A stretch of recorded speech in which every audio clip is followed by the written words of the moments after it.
On this video, Tuesday, 2nd of July 2013. Hope your trading is going well. I want to talk about crude oil in this video because I think we've got an important setup happening in that market. So I'll kind of run through that. But before I do that, I want to talk about the Aussie dollar because the setup is similar in many ways between the two, and it's worth kind of refreshing what happened with the Aussie dollar. Back on the 6th of May and on the 11th of May, I put up two pretty important videos talking about a potential crash in the Aussie dollar. And in the last 2 months, what we've had is a crash in the Aussie dollar. We were sitting at the time at about 102, 103 in the Aussie dollar. Here's the weekly chart here. This little kind of little blip up that we had. And at that point, I was saying that we had the makings of a sell-off. If we dropped through 102 and then through parity, it was going to move into a big trend move. And that's exactly what's happened. We're down at 90 cents, which is a huge move in the Aussie dollar. So at the time, you know, I got quite a little bit of pushback, particularly because I'm recording this in Sydney, and you know, there's quite a lot of Australians here who rather like their Aussie dollar. So they're kind of pushbacks, but you know, it's all in good fun. You know, and as soon as the thing kind of started to develop, you could see the trend move just kind of go and go. On the daily chart, you could see the same thing kind of happening here. So 102 is the critical level. We had a Reserve Bank announcement. Reserve Bank of Australia came out, cut their rates by 25 basis points, and that was kind of the genesis of this move. Just showed the weakness in the economy, and we had a lot of kind of negative press on the Aussie dollar. As soon as we fell through that support level, we then went through parity and then moved into a strong downtrend on the way down. We've not seen pullback to end of trend yet on the daily chart here, so I still think this one's got legs on the downside, and we're also through support on the weekly chart, so it's interesting to see where this will end up on the way down here. But anyway, it was a good call. Quite proud of that one. Don't always get them right, but what kind of led me to make that call was looking at the market in this kind of context. And let me just show you this particular setup. What I've got here is the Aussie dollar on 4 different time frames, lowest to highest. I always think about this kind of factor of 3 being useful to kind of zero in down on different time frames and up on higher time frames. If you go down from a daily chart, it ends up being about a 460-minute chart. There are 3 460-minute bars in a day session of the Aussie dollar. Remember, the Aussie dollar's, you know, forex contracts trading almost 24 hours a day. Then you take a factor of 3 or near enough up to a weekly chart, it's a factor of 5 here, and then to a monthly chart, factor of 4 between here. I'm using the weekly and monthly charts because in TradeStation as yet we can't plot, you know, 3-day charts or 9-day charts. So looking at these 4 different time frames, you can zero in on what's happening. And all I plot on here is beta sine wave, the usual indicator, but I've got a little bit of a wrinkle on this. I've just put in a paint bar where uptrends are kind of painted with red bars and downtrends in white bars. And there's very, very simple logic for this. If you're above a support line or above a resistance line, the bar is painted in red. If you're below a resistance line or below a support line, it's printed in white. So uptrends are in red, downtrends are in white. And what you're looking for is breakouts in lower time frames that are supported by either breakouts or kind of support resistance in higher time frames.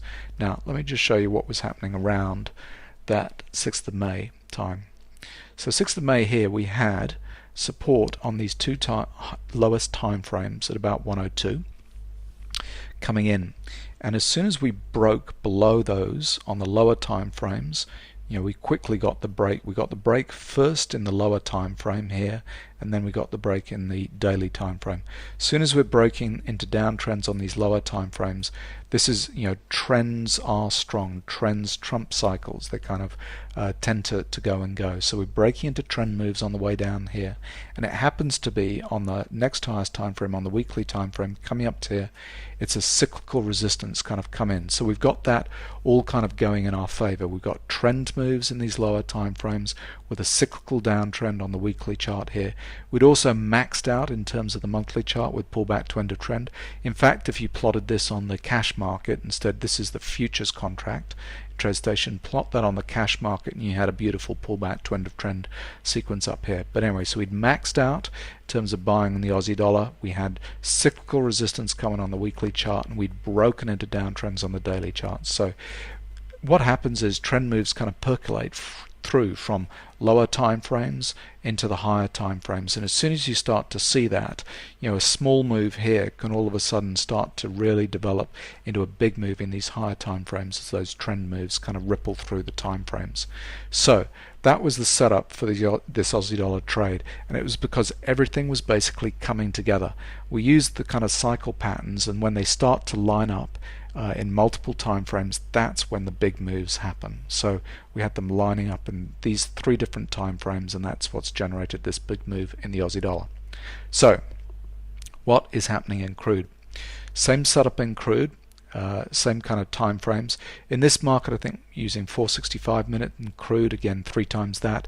The amount of kind of minutes traded on the crude market is slightly different than the Aussie Forex futures contract. So 465 minute here, daily chart, weekly chart, monthly chart. Now this kind of setup is actually showing us that we got an uptrend kind of breaking out. So looking across these on the lowest time frame, we've broken above resistance lately on the 465 minute chart here, came up to $100 and we kind of fall off.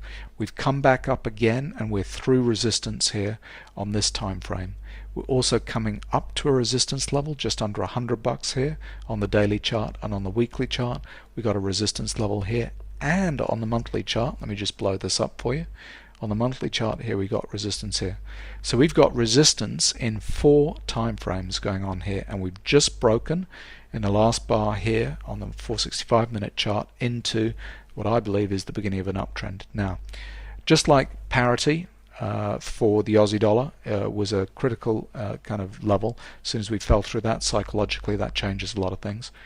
$100 for the crude contract is an incredibly important psychological level, and all of these levels, all of these kind of resistance levels on these time frames, neatly enough have come in just about $100. I think they're a fraction under. So my guess is we're going to break into an uptrend in the crude contract, and I think this could be a biggie, because we're breaking this on a whole bunch of time frames at the same time. And so where this ends is eventually, if it ends up being a strong trend move on the monthly chart, it'll be to a pullback and end a trend move on the monthly chart, which could be significant. That could go some places. Just trying to think, where did we go last on something like that?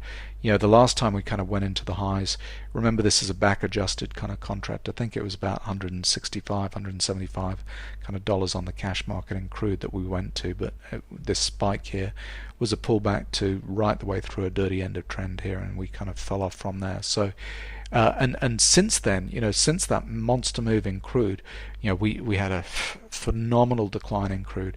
But for the last, 4 years, 5 years, we've done nothing.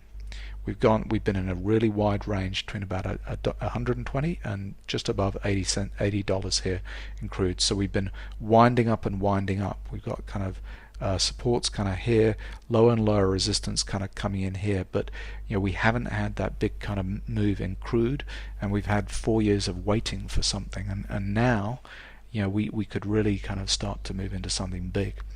Now, just because that's one way of looking at breakout moves using better sine wave, let's also kind of zero in a little bit using the better indicators on these charts. So on the daily chart here, you can see that what we've had in the last several months is every time we've dipped down here, blue professional bars have come in, they've held, and we've come back up. Blue professional bars kind of coming in here, held, and we've come back up. The last move down, the lows of that kind of held, and we're back up again at the top of that range, just sitting under resistance here. If you go to the weekly chart, you can also see we've been holding our support levels here on the weekly chart. We bust through resistance here, but we've been holding on the resistance as well kind of lately. We've got this one kind of sitting there at that $100 kind of level, and you can see the blue professional bars kind of coming in at the lows here, the lows here, at the lows here. They kind of start to break out. That's almost like a U-turn happening here. Come back in, another dip down, blue professional bars, the lows of that one held, we're coming back up. You can see better momentum is just kind of coming close to the zero line, and not a lot kind of going on here. We've not had a big kind of explosive move, but I think we might be setting up for one on crude. And then here's the monthly chart here. Again, last kind of blue professional bar was down here, pushing down. We've come back into those lows, that kind of level there. It's been kind of critical, just above 80 this time and this time. Last kind of push up we had was amateur up bars here. We had a little amateur down bar, amateur up bar, not a lot going on. Again, just winding up and winding up here. The only other thing that would be nice to see on this chart is if better momentum was flipped the other way. You can see here on the daily chart we had exhaustion buying here and flush patterns at these highs here, and we've come back off. But on the downside, what we had in this selling here, it was pretty extreme. It was over 400,000 on the better momentum reading here, and it was close to this reading here. It didn't actually signal as an exhaustion selling move because the reading was not as extreme as this one here. It was big, but it wasn't quite as big as this, and therefore these kind of signals on better momentum are still playing off that exhaustion pattern rather than resetting with an exhaustion pattern kind of here. But look at this on the weekly chart though, you can see really we're in balance, if anything, a little bit of net kind of buying going on at the moment, but we've been winding up in terms of balance here, what's going on.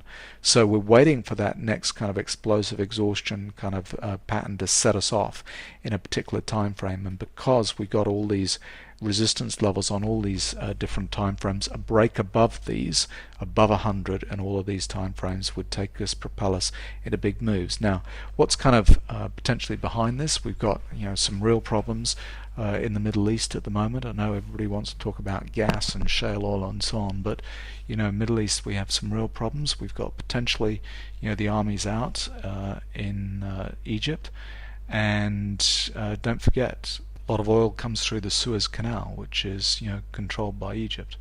So who knows? Are people expecting some more trouble in the Middle East in order to kind of spike the oil prices above $100? But it could be interesting. Last chart to show you is just the commitment of traders numbers here, because with the charts I showed you on the Aussie dollar set up back in May, on that I did kind of roll through the commitment of traders.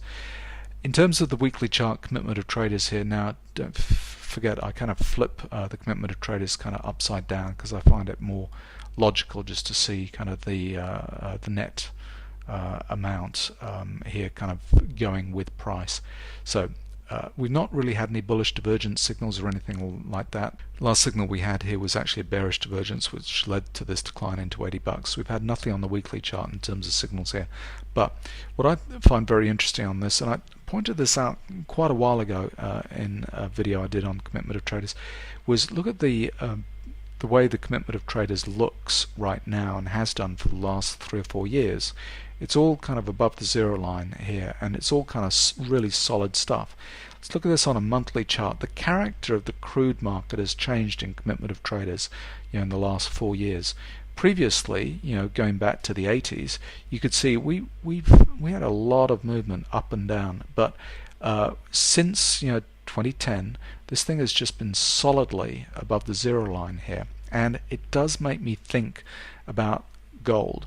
Gold was very like that kind of pre-2000. You can see here, this is the monthly chart commitment of traders with gold, and gold used to wing around like this, but then after about 2001 2002 it just stuck solidly above the zero line here while we had this monster rally up to 2000 in gold. Now with the latest decline that we've had in the last 4 or 5 months, look at this. I mean, it's just come back down to the zero line, which is kind of very interesting. But throughout that entire period, when we had this monster rally in gold, that was what the commitment of traders numbers looked like. So just pointed that out because I find it interesting that that's exactly what we're kind of looking like with crude. And I wonder if crude is the next gold in terms of something happening here. So back to this chart, resistance level on all these time frames looks like it's going to be broken. We've got July 4th kind of coming up. Things are going to get quiet prior to that. The Thursday no trade, Friday's going to be extremely quiet. So there's not a lot kind of going on, but the $100 level in crude oil is going to be really important. So let's keep looking at that over the next few weeks and months.